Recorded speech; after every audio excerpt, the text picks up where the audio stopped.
এনবিআরের আন্দোলনকে সরকার পতনের আন্দোলনের রূপ দেওয়ার পরিকল্পনা ছিল, এমন মন্তব্য করেছেন বিদ্যুৎ, জ্বালানি ও খনিজ সম্পদ উপদেষ্টা মোহাম্মদ ফাউজুল কবির খান। সচিবালয়ের সংবাদ সম্মেলনে তিনি আরও বলেন, এই আন্দোলনে দেশের অর্থনীতি এবং রপ্তানি বাণিজ্য ক্ষতিগ্রস্ত হয়েছে। রাজস্ব নীতি এবং রাজস্ব বাস্তবায়ন নামে যে দুটি বিভাগ হয়েছে সেটি থাকবে বলেও তিনি জানিয়েছেন।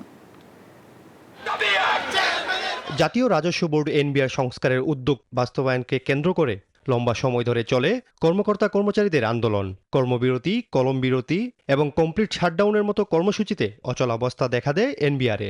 এতে স্থবিরতা দেখা যায় দেশের অর্থনীতি ও রপ্তানিতে। যদিও অচলাবস্থা কাটিয়ে আবারও সচল হয়েছে এনবিআর, তবে এর পেছনে ষড়যন্ত্র ছিল বলে মনে করেন বিদ্যুৎ, খনিজ ও জ্বালানি উপদেষ্টা।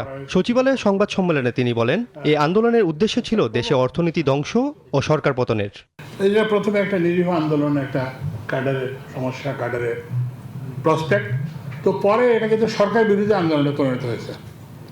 আমরা দেখছি যে এইটা অর্থনৈতিক ক্ষতি করা এটার একটা উদ্দেশ্য হয়ে পড়েছে এবং রাজস্ব আদায় বাধাগ্রস্ত করার একটা হয়েছে। হোয়াটসঅ্যাপ গ্রুপের কথা বলা হয়েছে এবং তারা ওখানে এই আন্দোলনের নামে সরকার বিরোধী একটা অবস্থান সেখানে তৈরি হয়েছে।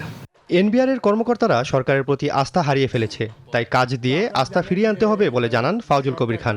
এনবিআরের কর্মকর্তারা সরকারের আস্থা হারিয়েছেন, আপনি যেটা বলছেন ঠিক তার উল্টা।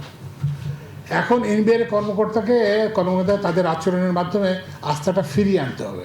সরকার কি চায়? সরকার চায় রাজস্ব আদায় বাড়ুক। সরকার কি চায়? যে ট্রেড ফ্যাসিলিটেশন হোক, বন্দরে কমুক, কি বলে কন্টেনার জট কমুক, দ্রুত পণ্য খালাস হোক। এটা উপদেষ্টা আরও জানান, রাজস্ব নীতি এবং রাজস্ব বাস্তবায়ন নামে দুটি বিভাগ হবে এনবিআরের। দুই বিভাগের জন্য দুজন সচিব নিয়োগে সুপারিশ করা হবে বলেও জানান তিনি। এই যে নতুন দুটা বিভাগ হবে, রাজস্ব নীতি ও রাজস্ব বাস্তবায়ন, এই দুইটা বিভাগের যে সচিব কে হবে এই জন্য একটা নীতিমালা করতে হবে। একই সঙ্গে দুদক যাদের বিরুদ্ধে ব্যবস্থা নেওয়ার সিদ্ধান্ত নিয়েছে তার সঙ্গে সরকারের কোনো সংশ্লিষ্টতা নেই বলেও জানান উপদেষ্টা। আমরা সবসময় সাংবাদিকদের। আহাদ চৌধুরী, নিউজ 24, ঢাকা।